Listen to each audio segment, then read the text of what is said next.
Ahan mamakta da Miriel giming shell YouTube channel asigi mai kaidi. Mayamu Bikash and Besna iko no na taram no kseri. Mayangi mafam do kudol tamsena bagida makta. Yaitamba hairi wari asigi. Satru kamogdra hundo shuba sergo do podna laksari. Wari asikari oirak bakari thorak bakai bado. Hoksik mayam puna taminaraga kangminarasi. Matam dile palaitna hoksinki. Hoksik no ngalakli. No alaka mata masida Sagol aduna mayong asibu makong aduna siya na ko laga mathanong aduda hausig hantak mukti yauda di yaw na chat lagi haibagi matagum tha siya hoy na layri badugi may kaitam na lakpa hokre no alak labada nakalasom na nakamdaw layngam bungay na rin makoy sana kogi kunjenda bauthamay yamadini pa kayan layre laykok adugi manakta siyang layre laykok adusu Koro hono mahak na kingarak laba mata masiphaw manatol adu ning saso chaw na holi hairaga maray ta sinna chana kolgi makharom thangbaduda mahak lay kun khapa ladisu yamna lakna drabani ko nagna na dum layri mata masida pauthamai mamit silkli nongalam dai matam da tumkhibanani mahak phana koina tumtharraba male Nong di mapung phar nga alaga layram ledana. Ining thawlay ngamdabu. Hausik phawu yawrak lamdri. Ay nakoy bu tana rabaran yang hangsha. Yahong naro ni nakoy bu. Matam si ayaw kreni. Shumna makoy hay na matam masida. Layre lay ko adusu tara duna yahawrak laboy. Maya ka to lang na katok laga. Hakam sen bagi mong sitauri tumsit hadran. Mongodola tiya thakto on kalaga haw na kong. Mahang na kong nagpuluta abada layra ba miyo ising ado kangprek kangbani is haydan layram liba sindu digi hantok matamas sida chapsana na laynga madusu kamay kaya somdagi malang pada pay na tawarga lakla ba to ori layngam lakpo ubada may haraw narami layngam gi masyado iking na imukharasu pumtay layngam gi masyado gi soki ba na te iking do Mahakalamban na riba miyo isa lang ang masada mahag na puwa yay ba dudagi torag liba iking sum nagi iking na teko mangunod tayo riba si ining taw bulag pa ngay ba da nanay ko di wara naman lay ko asisu masay di ngay siya riba ni ining taw kari karam taw ba langam kumde tumin na malem lay mayra tatarak ni hayraga sure asangong hundok laga wari pom na magliram Wari sindu tara matungda kunjani pa singa dasu akiba na masya tumalang ining taw soy na maki madugi miwoy siya layngam hayri pa dubu mathiba di pipiram leko ato pa ay koy gi kulkati yawrak lori ko may thiba piram lagani na koy upakat lagano ni pauthamay na amo ining taw ibong layngam madu magway lagati kudong tiningay karisu layra roida Nipa singa do na thaja da mamagoloy na hangli amuk halaki gadra laki gadra asiba haksang pudo na sakhi badu na aitana hairi laingam amuk hanna miram ne na sida lakani haibadi thaja itaw lai pari adusu makhul mai kai tamna aina thindiram laga laklari bani maksu masadu yamna su ore akoki mamai jaga dasu mafam mari su salauraban masin masi oire hairaga ay hausik iyom da sangkraro layre layko kasigi makutare sibu hudok na bahana hona basina ay ithawda nga oiragi pauthamay na ining taw hairaga singna mi nga mamongonda mong iyeng aduga layre layko aduda mong iyeng maramdi pauthamay na layre layko kasi hausik phawi yong na thajati kari ko mathajada bakhara di layre riban laingam mama pauthamay Wahai si hayraga pauthamay gi mareng bana makut ye thangmuduna thamlaga karisu tawroi haibagum engit taw laingam layre laykok adom no on silay masika to sirong pankatlaga hekta mahaki masyado maray ta silaga layriba layre laykok aduda laingam hayrap iyenglaga mumon minok nga masutamli aduga layre laykok nangonda ay nakarigo mawahang karatanga hangi masibo mariksum na nahak na fongarabani Naku ipa tole na karama mafamdagi miram le na sida shapong halakibana aduga hausik na ay pa ba tole na duna kaday wide laybagi haibado nang ay ngonda mayek sing hayo Laire laiko aduna taibang mirolo na assume na hairklan. Tabi do ning thau lai ngamo napa tole na aibu. Nayama manigi puren kulladugi kha thanga mai kai pukau khul na hana lairam fam aduda lairo nung chau na laikrak selaga hullaga lairam liba mamangi matamda numit ungi sungum laba sathiraba hingsabagi masak lauraba dumo apha pusanduna phakiba lang thaklaga mafam adudagi aibu irum isha ko handuna miram lena se sapung halakiban aduga napa tolendi aina hauji kadai waida laibagi haibadu khangma ngamdri ngamlamba tarabadi naki nanakta fawwa aina laklamdaba suyai laingamna tasing namaki ipa tolendi laifam nahakna khangdabrani adudi nangmangna khangdraba sinadi ipa tolen hauji miram lena sida laitri haiba natra laire laikok ado masi sirung palabado khajik nongkhatle hairega mamita piraira silaga ning thaulai ngam napa tolen hausik miram lena sida atak afongna na lairang mani haiba thasitri maki matam yauraktuna sathokhiba natragana miram lena si thadoktuna atopa taibang palamada khongdaram gadaba mari masimakna aina haijagadabadi nahangna aigi ishagi itik ya isinga sibu amukta phonghanbiyo napa tolen gi likullado aina lisaki laire laingam laire laikok asigi masamu pun masin matungna hausik yeng bahoragli yek sarai tare ki masugum marang lang liba mahaki mawong matawdu ubada mahaki masadu su laire linjaw amubugi matik maya yaw panina khangbangam laingam gi mitsna ani tuna shawraba laire laikok ki mitsna ani tuda yeng naksinara manni yeng selubada laingam na karigum amakak ubangam lakli mahaki masadi yauri matik mayai dun ngamli baniko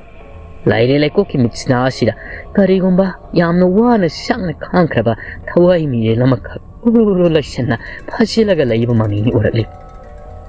madu ubada laingam prang shawat kiduna makhet kakksili khutum tasili hairaga laire laiko asibu mahakna khatlage haibagi matagum asaw fathaba ngamda khudakta bring shawalaktuna paisilak laire laiko mamai non thajeraga ining thau haidna machilda sonjeraga masa thak thakning laingam laire laiko ki makuk mapadu to kutum na thilam dai matamaduda ma ashau no masana phathajar mamit chen wiselaga misa sur sang na honthai laire laiko nang ne karigi minamba ama thamlariba hayo nang na opi nei biduna afa fu senduna thawai mi lamakhak nang nasana yo nung da thamli basibo kanano mahakshu taibang miwoi banatra maram na karigino maduna takpadi nang na ikoi da minamle haiduna takpanatra iba tore na hawmak oirabasu nang na miram len pom na makta kudum singna duna kudum thiba tahan gida oirabadi aina hawsik nang bo manghangani nang maru fukna miram len sidagi tuman khigani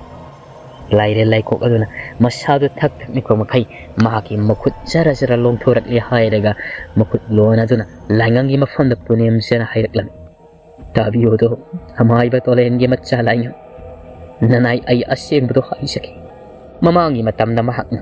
sawngamagi punsi karamna tem singna kiba sawngamagi mamana oi kriba phibam amadi sawngamagi matengna mahaki sama pangal hena kan kibagi matanga do loinamak lina tahalakli madu taro bada pauthamai mahakna singnari badu magni haidana mathamoyu da khali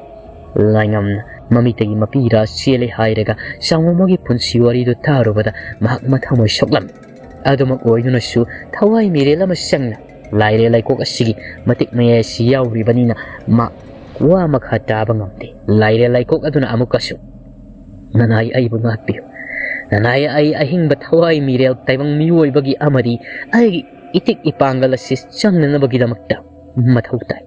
madumakna makpu aina thawai mirel phachina chahakhiban masimak ai iral oiragadi nanai aibo haujik satupiro ai napa atolaina sembibani yo pibasu mahakni magi thawgal phangjabani kanadraba mioi pok thawai mirel manghannaba oiren khallabadi aibo haujik lawsiniro lai si hairaga mamai do non tharga mapi sadum tan kapli mamai achau masa achau dudagi lainam kunja singa du di yeng mai thong adu kari mami tagi haidana kunja sing su khajik ngai tabagi mai thong di tai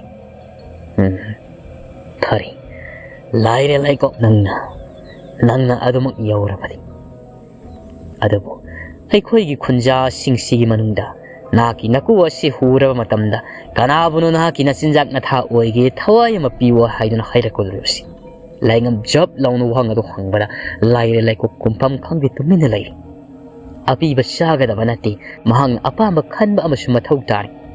Mamangi matamda, mahang saungamabu khankhibagi maramdi. Saungamanasu mahaki mateng pangingi haiduna haikibagi, adu khaktasu natana, saungamagi thawai mirel su mahang pambagi khankhibagi.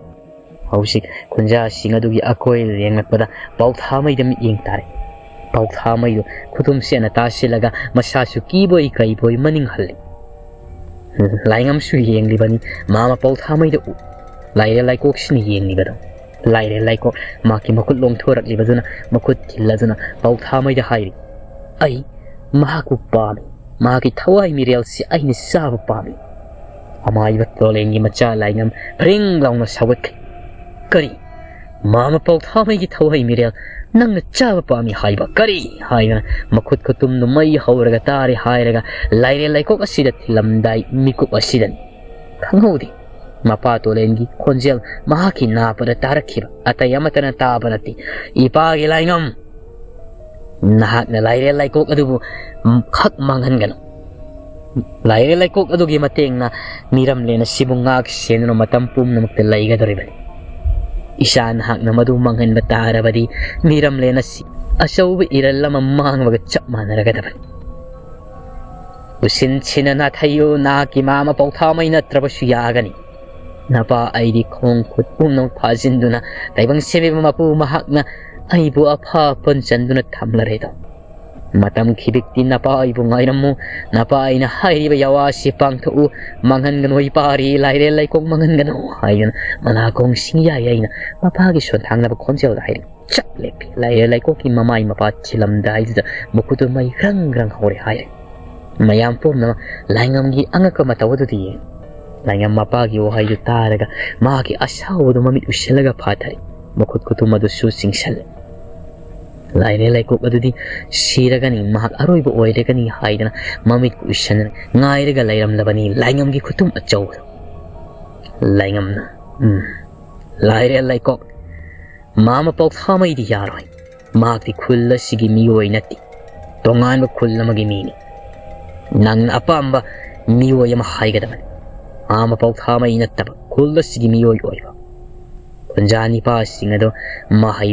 ki pakat na ngamloy hay bagi matagum sumurum sonari laingam na kunjani pa singado do onse na khoi mitibong mitambal oiningbra miramlen mioi kangup ki oina na sagi na thwai thadok laga changna lairamlen tan ngamloidra ai khalak labasu ai gi thawai mirel laire laiko asigi mafam da kachagani na khoi na sana miramlen na sibu kaneningai khandraba na khoi na samaki khul na samaki imungbu karam na kanbagi wakal pokani mafam asidigi thadoktan aina hairi bawa si yaningdaba kai satbikro hanbikro laingam gi wahaidun mathawna amamung khudakta hablaktuna kunjani pa singado akiba amati yaudana makhoi yenglaga lairi laire laikokta khallo apamba haibagi matago laingam su kunjani pa singadugi mathamo yamadi selaba fireb aduda harawa musu poklam laire laikokta mu onsina hai khallaro laire laikok nangi naku asi huba loibaga nangna karamba thawai mirelbu singna chaba pami laire laikok ado laingam gi amadi khunja kiagi wahai singasida mathamoi do pongpen pen khaboy ma mai thong ado khoirum mon minok nok li hairaga amai ba tolen gi macha thoi ba laingam na ki yawa hai na ki na khunja sing injaba masibu uraga ai pele ai gi iku asidam khudok piyo na khoi khoi khunja sing ai namata soksara ro makhoi ulag liba makhoi thauna fabasina ai pe masi mot lamgi iroi si sangbi amakhak makhoi usin tauna aingonda khudol tambiro ai maduna penjaragi madudagi kunjamiam singi mai thong aduda harauba nungaiba apenba pongdok sabam supu khudak sidagi hauraga laingam laire laiko ki maku huba haukri mayom daga sangda kai maki khutum mai sak labadu sakal li hai daga yamna thuna ayanga matamda maku sing adu samam mana mamang hubadu dagi henkatna maku du kho nungchilgi numit chak laba matam hauzik phauba shawarba khongnangi makhong aduda ngai ribani lairin bidu bu thoglakpa paniam anjen ngang laga saurel yai pai riba lairin bidu mani yasina kauthokna ba hotnari adu bu thoglo haiba sungya ya ki mawa hai mapau kolbu amate ta halakhi madudagi di pambai laita makhoi mafam asi thadokna hanba tara manina shana amadi lupa hai khoi pambai lairoi dawri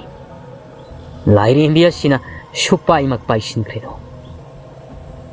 mangon gi lawba ngambagi ipangal laitri khoi mafam asi thadokna yumongba iran yaida hanmana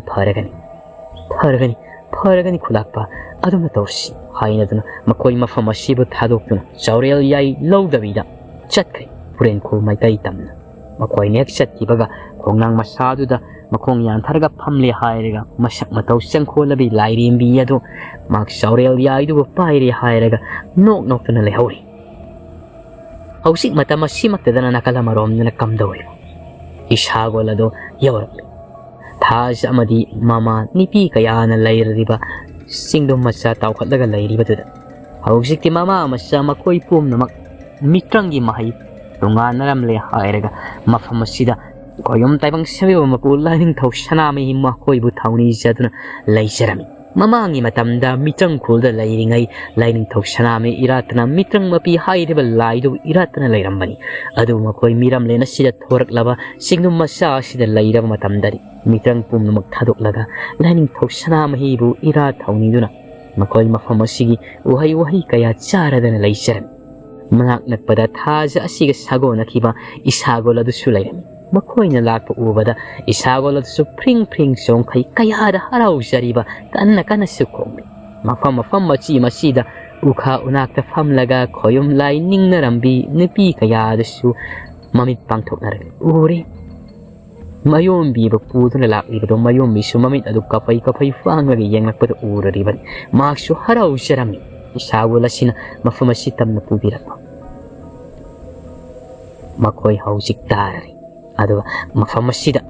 mayombi thaja amadi thajiki mama mitrang sangdrabi makoi masel pukme nam paungina dun harau te amna layam khudak asida thajina mayombi masa sibusuk khanglaraduna makoi na layeng pathap kaya su sathabiram layok tino pa yaure tinin lay pa yaure haibado makoi de mabuk ning sengna laining thau sanami mak ningjabana haujiki matik mangal masada thorkladuna tarai na khangba sungam naraban nakala marom na kamdo mayombi amadi isagol amaga thaikhra matung lemhori ba isagol aduna pairaga lakli mafam marang khangda khai sana kulda hanjan gani dana khankibani adu sana kunda hanjan da khai kaknaung na duna ma uru laina pairi sababa sumiram lena sida thoklak tabugum taw Wadauri da ngai ba haigi mapu oi ba Safabadu karam kanda miram len sida thoklak kadari ba haigi mapu oi ba mahak natana ai kadai da susanindi adu oi rabadi mahak thoklak pa miram len sida lak pa ngai ba oina ai hausi kadai da laigani kadai da satka sawa usingak ta laiba lamle lamdam da chatli hairaga lairubana matam kharan le lubana phagani dana khalle changpham thokam thongsu madugi taibang paladugi hausikti amata laitrabanina aigi mapu oiba Safaba ngasi hayeng sida thoglakadabadi natti taibang sembe mapu mahaki hausalda lairare adu oirabadi singlai kayana kailongduna lairiba singlai ko mai kai tamna pai hairaga aisu maduda matam kharadi leluragi si khangladuna isagolado singlai ko mai kai tamna pai ru chakirami ngasi ayuk yenda angan badati nakala marom na kamdawri purom chel khod ngasi di wasulan su thoina amate nganti kanabu soti masadu ngasi di mapung phan masa tangkhaya me henjinna sana olak sana gi mi haibadu oigadawri dupo laithung laina mani pak intibs masina masapum na khudum chanchin gi bataragan karibu oyakaduri ba haibadu kanana su khangmanati Madumak fana oidunasu tarui Mapuribagi Tawal Changchari. Ibo Asuna Sum Lairabadi Kamdogan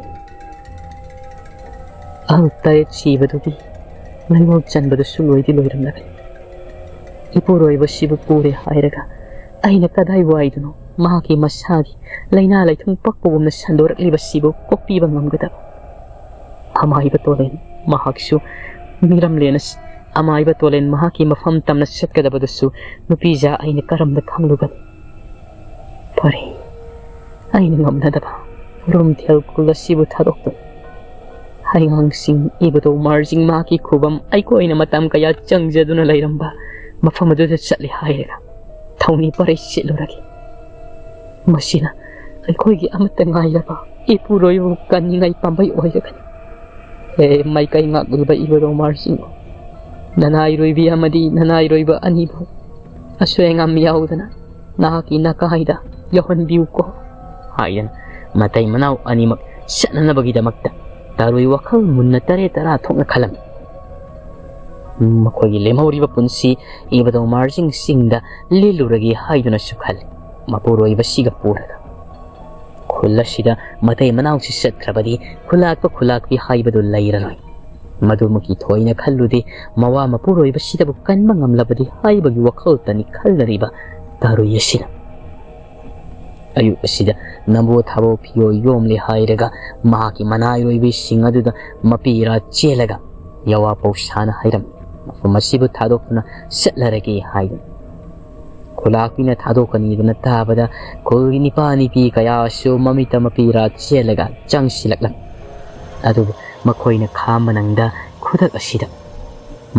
Kudak asida Matay Manaw Animang Ibado Marjing Mahaki Singya Maika Itamna Sananabagida Makta Kong Shankre Kong Kosa Toribasi Makoy Sagol Sankika Tonglaga Natragan Kariguma Pambaya Man Setkadabanati Urum Tel Kul Hosiki Tayang Taswairava Maru Iva Mina Masing Adomak Hantarakpa Kulama Haibado Mamai Tando Oirak Lay Ashum Mashum Nakalamarom Dana Kamdor Hosik Singkul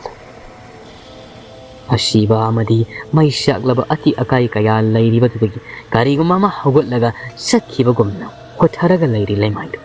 Kadayu Wide Yon Sakrava Hogol Natsakibadu Nira Laira Haibadi Kanashu Kangri Miwagi Kungul Man Amadi Mafa Madudagi Singtak Asumda Kakatna Maram Dana Dai Shanaga Kara Hai Tarakpa Matamatuna Yoshilak Labada Maika Yashomna Kamdori Lai Parin Maki Sanako Numadubi Sanatonda Natharaga Shashura Pi Honalay Nitsna Maki Maria Dumak Shong took the layer ribbon Hoshiki Maki Masasibu lying on a one biri Hairaga Tilakamatam Maki Sanako Numa City Yobiragano Aswai Pawan and Timbiramu Ayadumak Chachakagi Itao Haidana Haibadagi Langam Shu Mayum Hankiban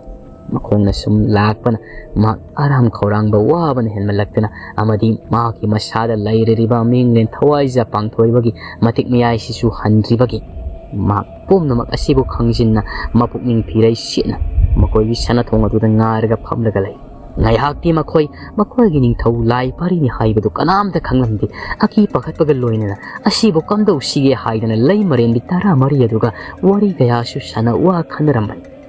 Mikup Karagi Matunda Lan Missing Makuda Kulai Masing Tingam na Pairi Hairaga Shafi Lan Figa Chechen Torkla Tambo Oibana Hakanano Mitsna Mari Sulugna Panda Yengula Misa Masilaini Minati Nakoi Timenta Singa Sumaki Tajina Si Pauna Tinjalo How she could the length Silaga Hotlagadavani Kulase Koi Kunte Kulasi Magdinaida Hairaga Timenta Singa so Lai Pari Masatam na Chak Shak Tilakamatam na Kangudi Timenta Dugi Machil Sinada Break Kim na Monkey Lai Pari Masada Karisu Tausade Sainago the Pawanati In Sasor Shaun Holy Hairaga Mamit Mitsna Marido Pangtoy Uyingai Naisa Ay Ningtau Lai Parini Kari Ningtau Lai Pari Wansela the Kangli Mamit Adudi Mari Palaga Lairavanina Kanana Su Kangam Maki loina bitara marin the kangi. Matamashida kango the lai pari. Kutum animak laimai pak kinna maki masha maring set pagi mawonda. Ngakting lamai the teko in a koi kangi hairega. Jara jaram hinglin tawai japang toy bagi matik iya yauri bato. Maki nunglon the hanjin kirami. Mamay tangda lai pariga asing basaktam do olagli. Makok to di kai tibagi may ngaksang ngang na mamay ka do machet na adumak lay. Malim lay may imana samjin kiba dudaki. Matamasida kangoda lai pariya sige makoy kunti kulla sige may kaitam na kay kunti kulla sige may kaitam na sagol sayang taga taurakpagi konje la makagdaki sagol taurakpagi makol tabada makoy sing mamangi matamda ngahuna bi sagol sana laglamado kangbadagi nintawdo bu sana kununga pushalaga sana kunungi pungjaw do chena lon chilaga laikri mani lagnari basi Sagol animak lai sagol animak ni lak di basi ayok muntil numidang kaidan animak miram lena sida sapong lag numit kayani sangna lai pari na tong lariba lai sagol angoba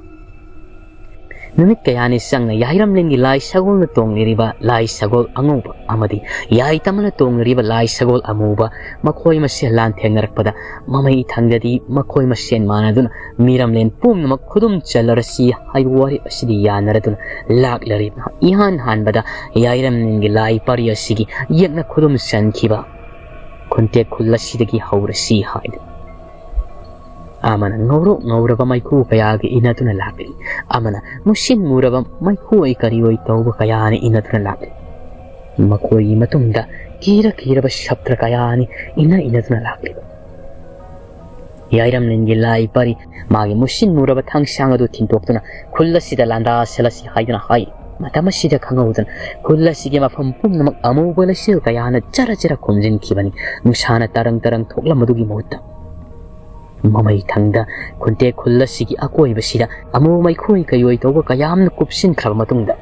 makoy anina selak liba maikhu marak adudagi karam tawribnu khangdi yengbada akiba fanglaba asi laibakte laiba asibagi thawai mirela duga sakma naraba kaya jara phawdorak lami maikhu marak adudai duga makuta khulaisu amate yauda sharu polangum laba kaya aduna kunte khulladugi landal wangna khariba dubu hogaiba mati kaukhaiba haurakle landan mathakta kakhat kadabagi lamusu yaunai yaitamba madi yairam lengi lai pari makoy ani magsagol sayangta ka tongna mamang pangna chapting tingna lepaga laini sana ko nunga dudan kamdawri makoy sana ko nunga sige akoy bada pumna magngak senduna lairari khudum sen khriyak na basinga sina aikoi handaki sen pham lairaroi haibado lami singna khanglam lani kaya na lanban singa dugi akoy bada timenta amde lirung tenjai kaya pairaga kakhala kadabagi tawriba thawai mirel malarwa singa du lan thengnari matamasida lai parigi matik mathawna lairaba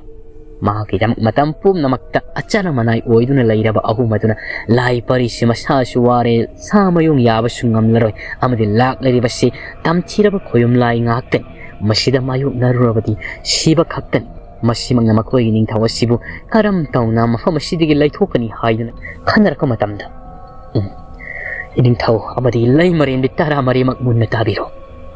sana konung masigi ningthawgi kajaw asigi dongan ba kakhalamakhak nanayay khoina siem sadana lai jaraban kakhalasi lainung phawraga surung oina hutlaga thamlaraban surung asina karomda phawgani hairaba matam kulsidigi khara sathoklaga chingama lairiba sigi wangmada phawgadaban masida ikoi lithoklaga chathasi nanai khoina mamangi matamda sana kunung asi sagakiba matamda hapsakibani tangai mak fadraba lithoknaba lainung surung lambi haidana masida setlawrasi iningthaw natrabadi ai khoi amatte hinglar yaitamba siyawri aduga lai sagol siyawri maikai pumna no puba laisil ahingum namamsin khraban shumna hiring aida makhoi gi sana kununga somda fatraba tenu lainu chielarba yaitamagi manai maroi singa do roina maksang siling ngoro ngawba yaw simu yaw ngawdana makhoi gi lainung surung phawgada lambi gi thonga do phakai manai roi kharaga duga ningthaw amadi lai marendina mang tharaga chalale hairega ningthawgi ka jawdugi thongdasu lami kharangak selamlaga makoi posang saijanga amata puda khai masa ka nongna ba haidana sumna tangi thangsang amamam khak yepli hairega hairiba surung sida changri manayoi wa ahumaduna khwaidagi mamai thang makhoi omek changkibaga kajau adugi lainung surung phaunaba thong adu gam launa lonsinkibaga hekta phatraba tinu laimu kaya adun sana kunung makhoi kajau se changsilak namchelak adu thong du lonsin khrabadi kariguma surung lambi ama lai thong hangtuk ngai thong paningai lai haibase khangloi uroidaba mong fatraba tinu laimu mong matau malraba singaduna karisu tawramde kasibu mitna kupada pungloi pungsai sahele chumna mikup kharagi manungda makhoi sana kunung ase pungchai sai wa pungtoi toiba lamle lamhang khuntak lansira mamphum ama oikhri ahingba amata laikhi ngi khunja pumna mak amadi lami sing utkum mangman yagi matik miyai kangi haido adu lailung surung aduda lai marendi tara mari amadi lai pari masatu solabaduga aduga maki manairoi ahum aduga di chali tonganba sing aduge singmai domna fauduk naraba haidan matam jara jara hausin kibani nakala maromna kamdauri numidangi matam oisilak laba matam sidan harau te yamna ibado kawru mahaki singmangda lukhabi singado masa mawa mapuroi ba kaina bagi maisak tu di ko khrabani na lai arai ba samina dana no khiadana leijaba kharane penthokna lai nado kawru amadi kawru lairimbi imanasu manai tolarba kanasu leijidarba singa sibu khanbiduna makhoinasu nawyuk nakonuna thambirari matamasida ikhang khangawdan kawru singa sigi awang pangba nongmadulatia thakta nong kanna khakpuni mamitam mashina takpadi awang kawru asupada nong khaguk labadi miram lena sida karigumba mawung maril tadaba khunchak lansiningai thabak khar miram lena sida karigumba thokhaningdaba thaudo khar thorak lagani haiduna samil sakina pirpan kawru lairembi imana ebdo kawru mahaki mafamda mapira sinu wakatlam inairoi singpai imom singasibu karam tawgadribanu haidana ebdo kawru mahak nasu semi mahaki lango langdai spum namakni mahaki kumai aikhoini yengjaba tabani aikhoina karibu ngamsarugadabanu haidana lairembi animaksu matamadubu ngaiduna legam miram lena sida hantak tawrak liba ahongba kaya ungak liba kaya sida mai kai nga pa khoyum lai singsu mapangal fudo pangamda taimang mi oiba singi mateng panga da busu pang mangamda adumak makya siklaga tanja mangai yun lai lai bai hai ba ka tawga kamdaw mi oisa laingamna taimang mi oiba gi khul kayam mangalamba tu dagi Yaitamba amadi lai Sagol anguba makhoi anina pana dana hekta miram lena sig mi oiba khakta natana uwa fawbo shitna nepang kanglaba taibang palama olhangadabagi hausik sandokpa horaklai mai kay amarom dana kamdawriba matamasimakta ningthaulai pari amadi lai marendi tara mariado surungadudagi phawdoraklai makhoina laklariba singa sigi singmanga somda jarat launa samle hairega upum namak asang aman ahingba pum namak pothok Yaitamba de lai Sagol ani dra manairoi kaya siele hairega asum chumting na kha mai kai pang chatkha miram lena sibu mapung phana khudum selaraga Yaitamba gi taibang pal amamagi taibang pal ado mafamasida purak na bagi damakta honarak liban mamangi matamda puka ukhulda phawdor lamba amamagi taibang pal adudi Yaitamba mahak yaukiba natti fattaba timu laimu kayama lakibani hingsabi arong lagi mating adubu mafamasida Yaitamba masamakna lai Sagol angawa siga manare hairaga miram lena si otkadawri naigadawri makoibu thingnaningai masak oigadoriba asomda laire laikok adumasu lagamna maku lepa laituna huri maku nongmada loisinma ngamgadamandati phana yangle hairaga su lai parina dinumit singum kayani sangkibani adubu laingamasina yamna thuna hubanina ayanga matamdadi loisilakadawri makhoi taraga nipalado yamna wana singmangdagi thorakle hairaga singoi khulgi maikai tamna makhongna laklam kayada awaba amadi oigadoriba singoi khul yaugodadi mafamadi anakpadi natti faniyamdi lapnaribani ko asomna kamdawri sababado ma ibado hangjing mahaki singdol aduda lairi yamna wana sam phangba uhai kharasa ithak ipomna u fudarakpada u kolaga khangja banatana karigi pambai lai ꯃꯥꯒꯤ ꯁꯥꯒꯣꯜ ꯑꯗꯨꯁꯨ ꯁꯤꯔꯝꯂꯒꯅꯤ ꯍꯥꯏꯕꯁꯤꯅꯤ ꯃꯊꯃꯣꯏꯗ ꯆꯞ ꯌꯨꯡꯅ ꯈꯜꯂꯤꯕꯁꯤ ꯍꯤꯖꯥꯎ ꯍꯨꯏꯔꯦꯜ ꯆꯤꯡꯂꯒ ꯄꯨꯈꯤꯕꯗꯨꯁꯨ ꯀꯗꯥꯏ ꯌꯧꯈ꯭ꯔꯕꯅꯣ ꯍꯥꯏꯕꯗꯣ ꯃꯍꯥꯛꯅ ꯎꯕꯁꯨ ꯈꯪꯕꯁꯨ ꯅꯠꯇꯦ ꯌꯥꯝ ꯀꯨꯏꯅ ꯑꯩꯅ ꯃꯐꯝꯁꯤꯗ ꯂꯩꯒꯗꯧꯔꯤꯕꯅꯣ ꯄꯥꯜꯂꯤꯕ ꯎꯍꯩ ꯍꯩꯔꯥ ꯍꯩꯃꯟ ꯐꯥꯔꯕꯁꯤꯡꯁꯨ ꯑꯃꯨꯛ ꯏꯊꯛ ꯏꯄꯣꯝ ꯅꯣꯡꯃ ꯅꯣꯡꯃꯒꯤ ꯀꯥꯟꯁꯤꯜꯂꯛꯂꯤꯕꯁꯤꯡ ꯑꯁꯤꯅ ꯐꯨꯊꯕꯗ ꯂꯣꯏꯅꯃꯛ ꯁꯤꯟꯊꯔꯒ ꯄꯨꯈ꯭ꯔꯦ ꯏꯊꯛ ꯏꯄꯣꯝꯁꯤ ꯍꯌꯦꯡꯒꯤ ꯃꯇꯝꯒ ꯌꯧꯔꯛꯂꯕꯗꯤ ꯁꯨꯡꯁꯣꯏ ꯁꯣꯏꯗꯅ ꯆꯤꯡꯗꯣꯜ ꯑꯁꯤ ꯌꯥꯎꯅ ꯍꯨꯝꯖꯤꯜꯂꯛꯀꯗꯧꯔꯤ ꯅꯨꯃꯤꯠ ꯇꯥꯕ ꯍꯥꯏꯕꯗꯨ ꯈꯪꯗ꯭ꯔꯕ ꯇꯥꯏꯕꯪꯄꯥꯜ ꯑꯁꯤꯗ ꯅꯣꯡ ꯃꯪꯕꯁꯤꯅ ꯑꯍꯤꯡ ꯅꯨꯃꯤꯗꯥꯡꯒꯤ ꯃꯇꯝ ꯍꯥꯏꯕꯗꯨꯃꯗꯤ ꯑꯩꯒꯤ ꯏꯐꯝꯗ ꯆꯞ ꯃꯥꯟꯅꯩ ꯇꯥꯏꯕꯪ ꯁꯦꯝꯕꯤꯕ ꯃꯄꯨ ꯅꯅꯥꯏ ꯑꯩꯒꯤ ꯂꯝꯕꯤ ꯑꯃꯇꯪꯗꯤ ꯃꯤꯔꯝꯂꯦꯟ ꯐꯥꯎꯅꯤꯡꯉꯥꯏ ꯄꯤꯕꯤꯌꯨ ꯀꯩꯗꯧꯔꯕꯒꯦ ꯅꯅꯥꯏ ꯑꯩ ꯋꯥꯅ ꯆꯪꯅꯧꯅ ꯈꯥꯡꯕꯁꯤꯕꯨ ꯌꯦꯡꯕ ꯉꯝꯂꯤꯕ꯭ꯔꯅꯤ ꯇꯥꯏꯕꯪ ꯁꯦꯝꯕꯤꯕ ꯃꯄꯨ ꯍꯥꯏꯗꯅ ꯃꯁꯤꯜ ꯑꯗꯨꯗ ꯁꯣꯛꯏ ꯃꯇꯝ ꯑꯁꯤꯗ ꯈꯪꯍꯧꯗꯅ ꯑꯩꯈꯣꯏꯒꯤ ꯏꯁꯤꯡ ꯉꯥꯛꯇꯅ ꯉꯥꯏꯔꯕ ꯇꯥꯏꯕꯪꯄꯥꯜ ꯎꯗꯧ ꯊꯥꯡꯖꯤꯡꯁꯤꯡ ꯑꯁꯤꯗꯒꯤꯗꯤ ꯃꯃꯥꯡ ꯄꯥꯡꯅ ꯈꯔ ꯆꯈꯠꯂꯒ ꯏꯊꯛ ꯏꯄꯣꯝ ꯀꯌꯥ ꯃꯅꯥ ꯃꯅꯤꯜ ꯅꯥꯏꯗꯨꯅ ꯍꯧꯖꯤꯛ ꯂꯩꯔꯤꯉꯩ ꯃꯇꯝꯁꯤꯗ ꯏꯃꯥ ꯑꯗꯨꯗ ꯀꯔꯤꯒꯨꯝꯕ ꯖꯔꯥ ꯖꯔꯥ ꯍꯥꯏꯗꯨꯅ ꯂꯤꯈꯨꯜ ꯑꯃꯈꯛ ꯍꯨꯜꯂꯛꯄꯒꯨꯝ ꯇꯧꯏ ꯏꯁꯤꯡ ꯖꯔꯣ ꯖꯔꯣ ꯖꯔꯣ ꯆꯦꯟꯊꯔꯛꯂꯤꯕ ꯁꯤꯛꯂꯕ ꯀꯅꯥꯒꯤꯁꯨ ꯈꯣꯟꯖꯦꯜ ꯇꯥꯗ꯭ꯔꯕꯅꯤꯅ ꯃꯈꯣꯜ ꯑꯗꯨꯅ ꯃꯐꯝ ꯑꯁꯤ ꯄꯨꯡꯅꯤꯡ ꯅꯤꯜꯂꯕꯣꯏ ꯁꯥꯐꯕꯗꯨ ꯃꯥꯏꯀꯩ ꯑꯗꯣꯝ ꯇꯝꯅ ꯃꯈꯣꯜ ꯑꯗꯨꯒꯤ ꯈꯣꯡꯒꯨꯜ ꯂꯤꯔꯛꯄꯗ ꯏꯕꯗꯧ ꯀꯧꯕ꯭ꯔꯨꯒꯤ ꯁꯤꯡꯁꯦꯞ ꯑꯗꯨꯗ ꯂꯦꯞꯂꯦ ꯍꯥꯏꯔꯒ ꯌꯦꯡꯂꯛꯄꯗ ꯎꯔꯦ ꯀꯔꯤꯒꯨꯝꯕ ꯂꯥꯎꯔꯕ ꯁꯨꯔꯨꯡꯒꯨꯝꯂꯕ ꯃꯈꯨꯜ ꯑꯃꯈꯛ ꯏꯔꯣꯜꯗꯨꯗꯒꯤ ꯄꯨꯊꯣꯔꯛꯂꯦ ꯍꯥꯏꯔꯒ ꯏꯁꯤꯡꯁꯤꯡꯗꯨ ꯆꯤꯡꯁꯤꯟꯕꯒꯨꯝꯅ ꯏꯁꯤꯡꯁꯤꯡꯗꯨ ꯖꯔꯣ ꯖꯔꯣ ꯆꯦꯟꯁꯤꯟꯈꯤꯕꯒꯨꯝ ꯇꯧꯔꯤꯕ ꯅꯣꯡꯅ ꯃꯪꯂꯔꯕꯁꯨ ꯑꯗꯨꯃꯛ ꯅꯨꯃꯤꯠ ꯇꯥꯕꯃꯛ ꯑꯍꯤꯡꯒꯤ ꯃꯇꯝꯃꯛ ꯅꯠꯇꯕꯅꯤ나 ꯎꯗꯤ ꯎꯔꯦ ꯀꯔꯤꯅꯣ ꯃꯁꯤꯗꯤ ꯐꯈ꯭ꯔꯅꯤꯗ ꯏꯁꯤꯡꯁꯤꯡ ꯑꯁꯤ ꯂꯣꯏꯅ ꯆꯤꯡꯁꯤꯟꯈ꯭ꯔꯒ ꯃꯁꯤꯒꯤ ꯇꯥꯏꯕꯪꯄꯥꯜꯁꯤ ꯂꯩꯀꯪꯂ ꯑꯣꯜꯂꯕꯗꯤ ꯀꯌꯥꯗ ꯅꯨꯡꯉꯥꯏꯒꯗꯕꯅꯣ ꯍꯦ ꯏꯁꯤꯡ ꯑꯁꯤ ꯃꯌꯦꯡ ꯖꯔ ꯖꯔ ꯖꯔ ꯇꯥꯔꯤꯅꯤ ꯀꯌꯥꯗ ꯆꯥꯎꯈ꯭ꯔꯕ ꯂꯤꯈꯨꯜ ꯃꯈꯨꯜꯅꯣ ꯃꯁꯤꯗꯒꯤ ꯆꯥꯎꯔꯕ ꯂꯤꯟꯒ ꯊꯣꯛꯂꯛꯀꯗꯧꯔꯤꯕ ꯖꯥꯠꯂꯥ ꯍꯥꯏꯅ ꯌꯦꯡꯗꯨꯅ ꯂꯩ ꯈꯖꯤꯛꯇꯒꯤ ꯂꯤꯈꯨꯜ ꯑꯗꯨ ꯖꯔ ꯖꯔ ꯖꯔ ꯆꯥꯎꯊꯣꯔꯛꯂꯅꯤ ꯐꯅꯌꯥꯝ ꯆꯥꯎꯈ꯭ꯔꯦ ꯍꯧꯖꯤꯛꯇꯤ ꯑꯗꯨꯒ ꯂꯥꯟ ꯇꯤꯡꯒꯣꯜ ꯀꯌꯥꯒ ꯂꯣꯏꯅꯗꯨꯅ ꯃꯐꯝ ꯑꯁꯤꯗꯒꯤ ꯆꯠꯈꯤꯕ ꯃꯤꯑꯣꯏ ꯀꯌꯥ ꯑꯗꯨ ꯂꯥꯎ ꯈꯣꯡꯗꯨꯅ ꯎꯔꯥꯎ ꯊꯔꯥꯎꯗꯨꯅ ꯏꯊꯛ ꯏꯄꯣꯝ ꯅꯥꯏꯔꯤꯕꯗꯨꯗꯒꯤ ꯐꯨꯠ ꯐꯥꯎꯒꯠꯅꯔꯛꯂꯝ